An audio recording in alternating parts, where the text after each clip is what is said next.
Hey, what's up, guys? I'm Greg, and this is Small Talk, where we discuss how faith fits in the big picture. Do you want to serve Jesus, but you feel like your skill set doesn't fit into ministry? Oh man, have we got a small talk for you? You're in the right place.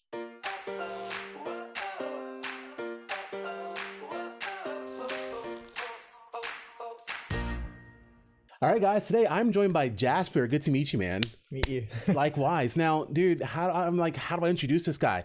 You're a cinematographer. Yeah. Now, what exactly is a cinematographer? What do you do? A cinematographer, I guess, is someone. I'm really new to this, even though I do a lot of work.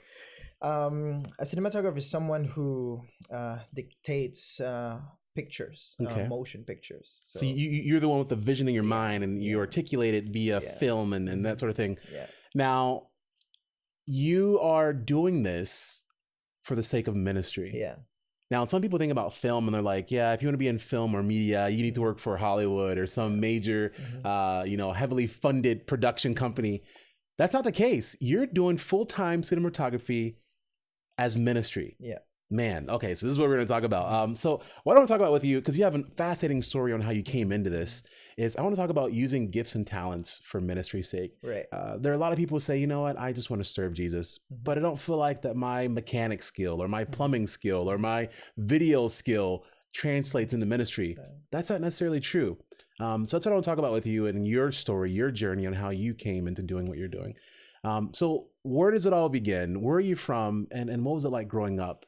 Right. So I am from the Philippines, Okay. and I was born and raised in the Philippines. What part of the Philippines? It's called an island called Negros Occidental. Okay. In Okay. Bacolod City. All right. So I grew up there, and I grew up in. My mom and dad were both Catholic. I got converted into the church, Okay. Okay. and I was raised in, I would say, in a very nominal cultural family. Okay. So that means I became an Adventist because of culture. Okay. Okay. Because So my mom Seventh-day and dad- Adventist yeah. Christian. Yeah. Yeah. Okay. Okay.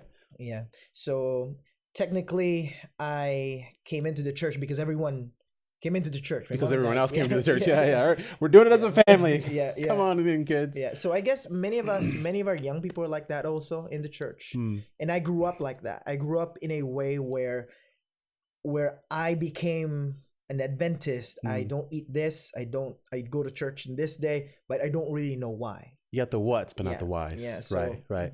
That's technically how my religion looks like. Right. Now, outside of the religion, what were some of the things you were passionate about as a kid growing up? I remember I was really passionate about making videos, and I realized this a few weeks ago. Wow. I was contemplating about my younger days, and I realized that I remember my grandma would give me the small videotape cameras, the Sony ones, and I remember I would film parties, town festivals, and my like grandma would watch it. Yeah. She would be so happy.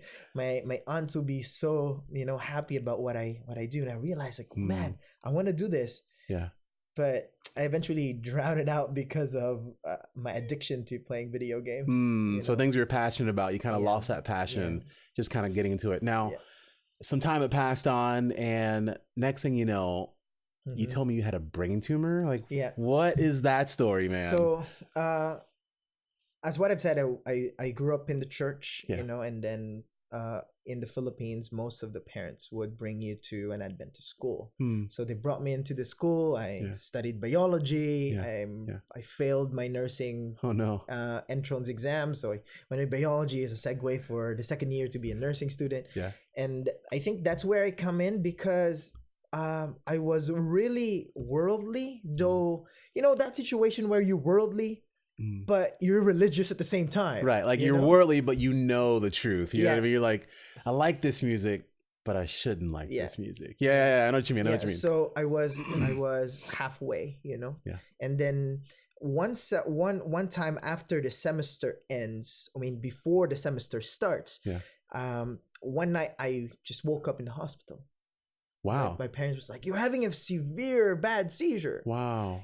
And I was like, "Why? What is happening?" Yeah, And then to make the long story short, the doctor came in and said, "Hey, we found a tumor in your brain after having an MRI." Wow. So that was a little bit scary. And this is where it starts because I start to fear for my life. Like, can you imagine 17 years old? You're having that something in your brain. And that was a little bit scary. And I guess that where it came in, I felt like God was calling me to the ministry. Wow. So you're possibly in your, the throes of life and possibly approaching the end of your life. But at the same time, you felt like, no, God is calling me to ministry. Now, some people think ministry, they think traditional pastor, they think clergy, they think elder, what you're doing is a lot different than that. And we'll get there in a second. What did it feel like when God called you to ministry? Were you like, no, you got the wrong guy? Or is it like, I've been waiting for this call? Or how did that work out? When the call came in from God, I think the initial response was, I am the most incapable person ever. That was the initial impression. Like, I can't even talk, and I can't even pull out an opening prayer, man, in the church. Right. Like, bless the puppies. Amen. Exactly. Like, I can't do this. So that was the initial response. But my father forced me. I would say, I hope he will not be offended by me saying that. He forced me, not giving me any option, but to go be a pastor. This also coincided, though. This also wasn't in line with what you were convicted of as well. Okay. So your father's like, hey, if you're feeling that conviction, you're gonna go. No. No all the way around? No conviction at all.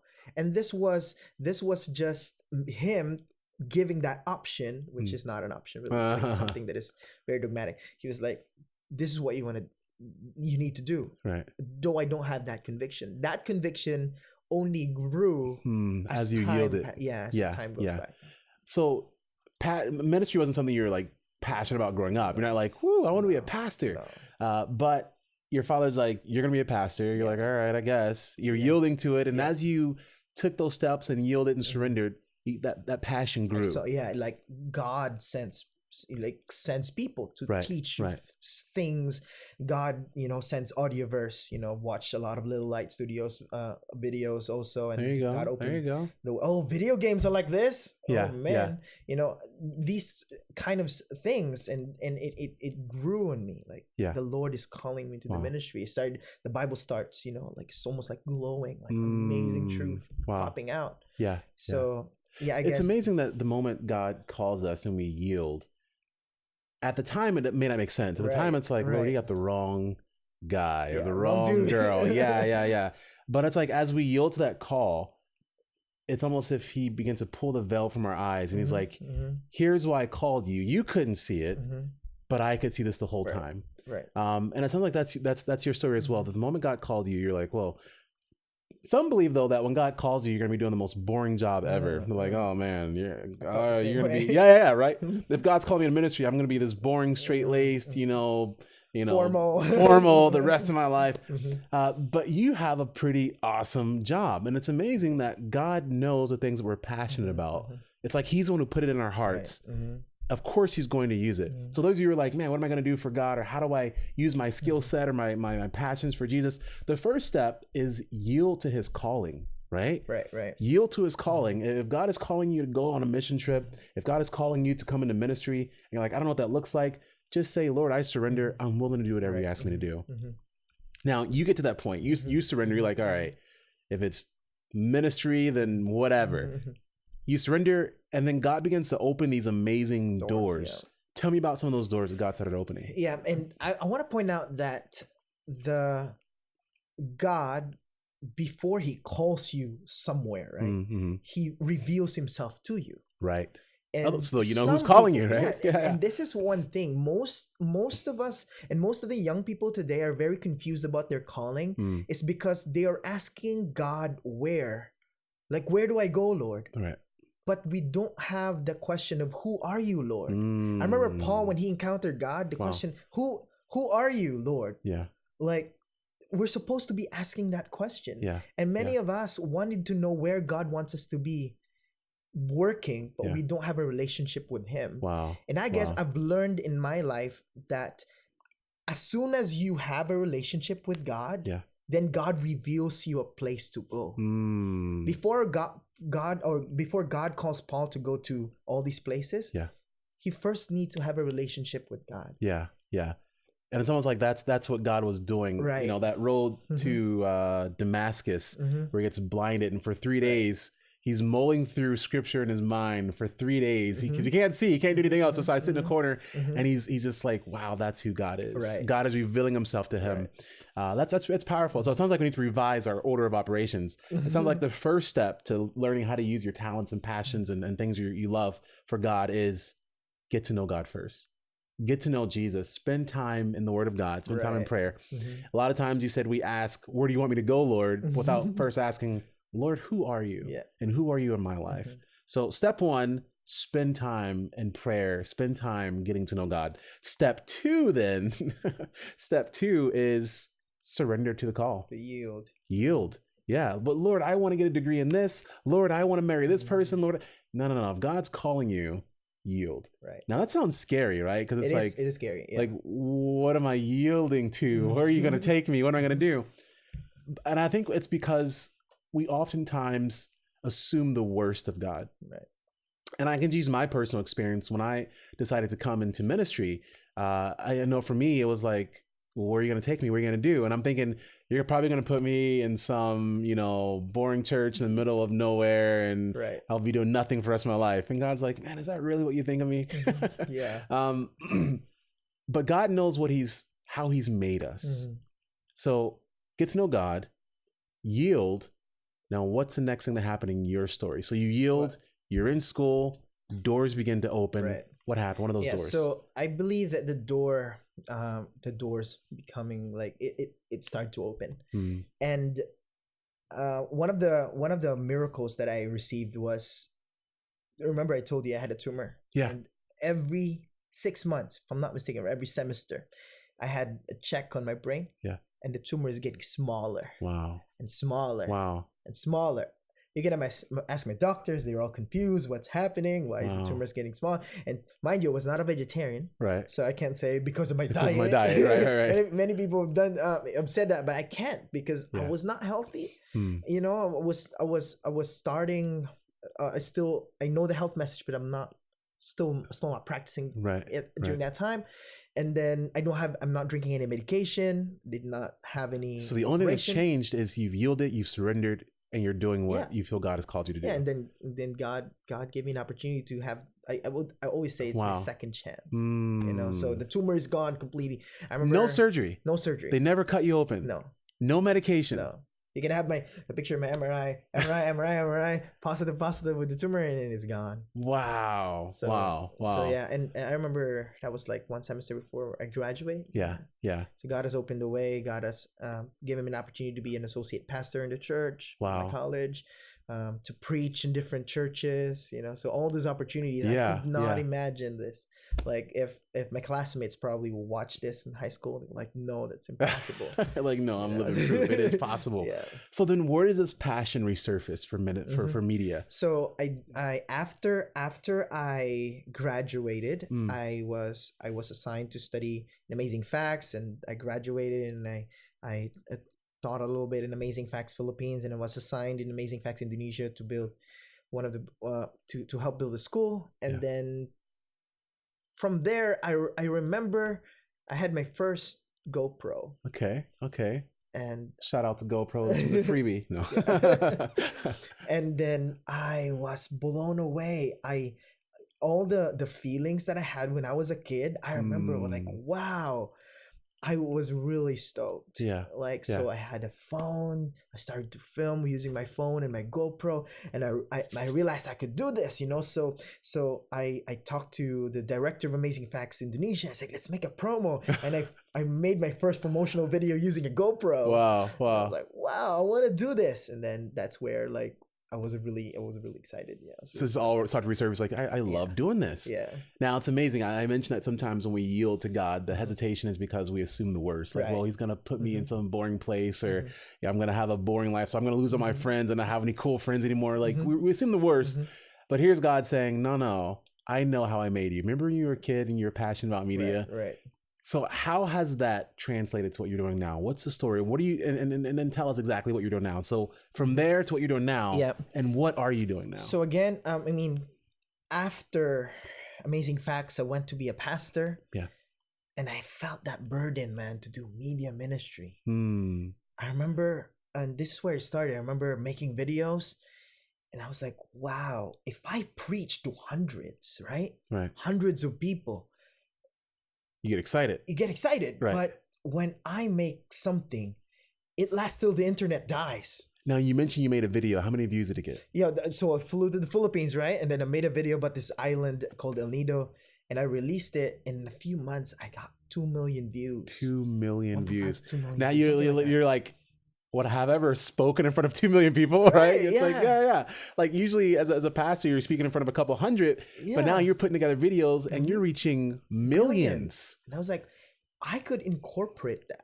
What if I could incorporate that into the ministry? You know, and that's where it started. I decided was very hard because I was living a very comfortable life as a pastor. It was, I'm not complaining. Right. It was an amazing job. I was provided by everything. Yeah.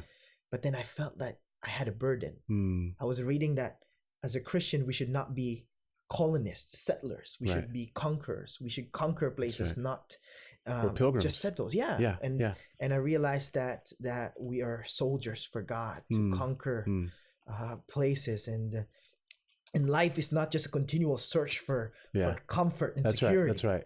Life is about finishing the work. And God partly put that on your heart. At the same time, you get a knock on the door. Yeah. And what's the knock you get? What's the invitation of the offer there? And so I left pastoral work, and then I said, you know what? I'm gonna leave everything.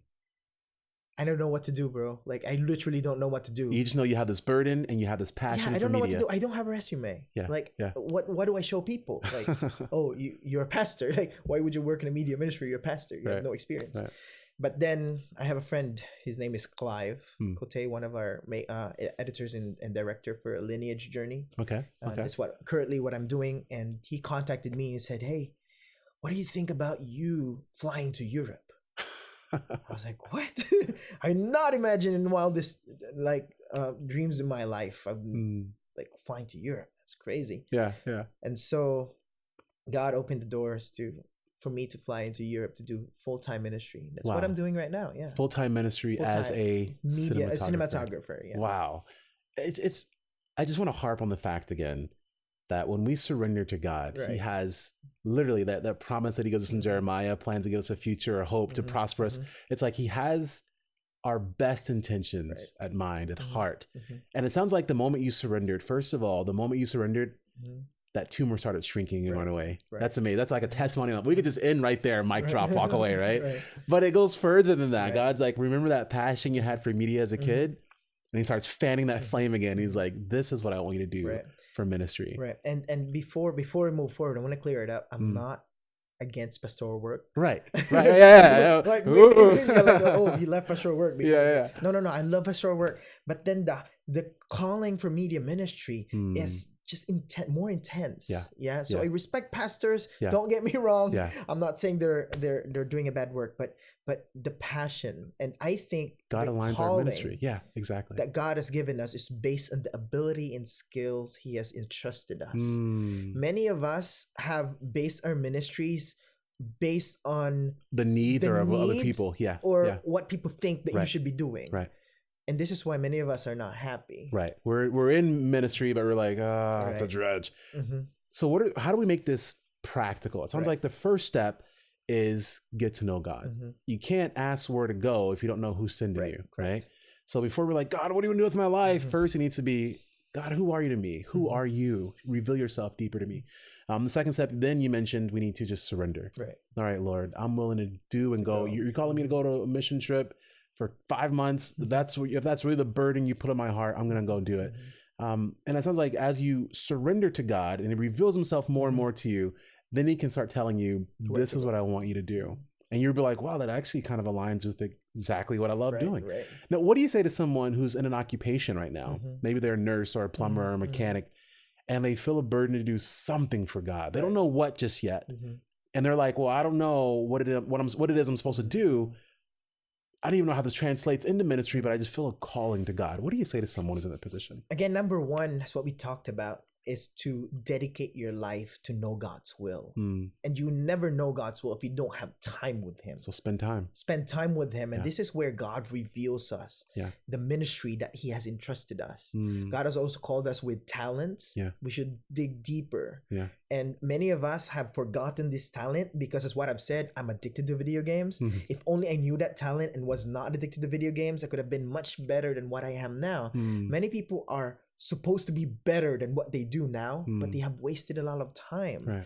And many of us have wasted a lot of time Facebook and social media that we've forgotten all these talents. Yeah. Yeah. So when God reveals us this talent, we need to trust that he has plans for us. And I think this is where it goes a little bit harder.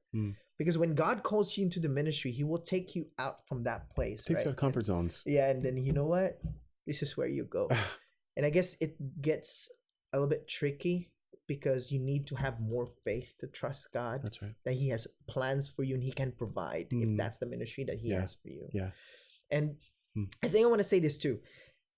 I've realized the ministry that God has called me because of the principle, those who are faithful in the least shall be faithful in much. And many of us dreamed about this, going to Europe, being an evangelist, baptizing thousands. But we forget about little things. I think what qualifies us into the bigger ministries is our faithfulness in little things. Wow. I've read in Desire of Ages that Jesus was, the best at even the little things. So that means when you go to his shop, the best chair as a carpenter, no one is better than his. Right. And like the attention best, to detail. He put everything into everything so you that did. means, I guess we need to be faithful. We need to be faithful in little things, and that gives us bigger qualifications to be. And there also may be a situation where maybe you're in a position or a job that doesn't line up with your talents, right? Maybe you just took that job because your parents want you to do it, or it's convenient, Everyone or because says it makes money. Yeah. Oh, man. And now God's calling you, and like you've forgotten about your passion for media for a while. Right. And God's like, no, I created you this way. Right. This is what you're passionate about. But it only happens when we take time to get to know God, when we surrender, and when we seek His will intentionally. What are some other practical things as we close that you could say to someone who is seeking, what do you want me to do with my life, God? I'm just, here I am, I'm 15 or I'm 25 or I'm 30, and I just feel a burden to do something for you. Is there any other practical advice or principles you could leave? I realize that we are too focused as Christians or young people. We're too focused on our future and our security. There's nothing wrong with that. The Bible said, occupy till I come. And many of us, sometimes we are too focused on that, and then we lose track of the ministry. Many have sacrificed the ministry in the name of security. Many have sacrificed their calling in the name of, I'm afraid of what's going to happen in my future. I realized that when you realized, and again, you need to follow that step. You can't just go, Get to okay, know you God, know what? surrender. I've heard that sermon. I'm going to go out and do something outside and go to Europe. No.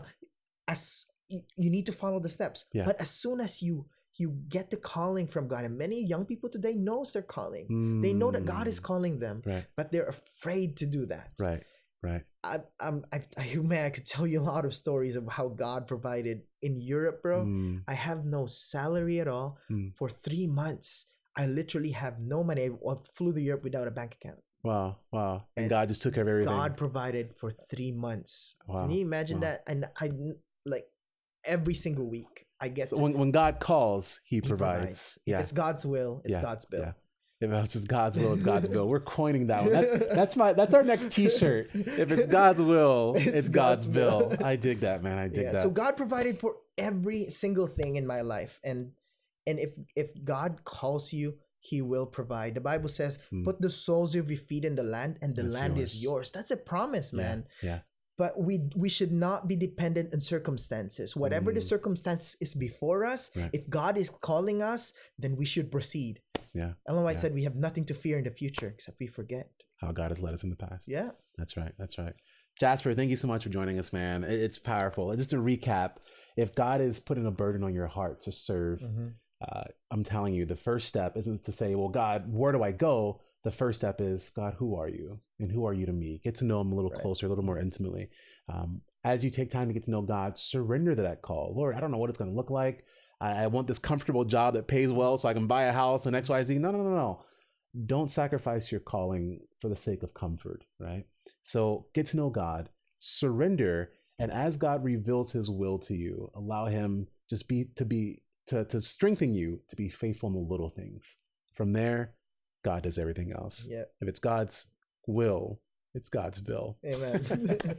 Jasper, it's been a blessing. Thanks, man. Looking forward to the next time. If you guys have questions or comments, and maybe you want to ask, this is my circumstance on how God's calling me or what I want to do, ask your questions. Give it a thumbs up. Share with a friend.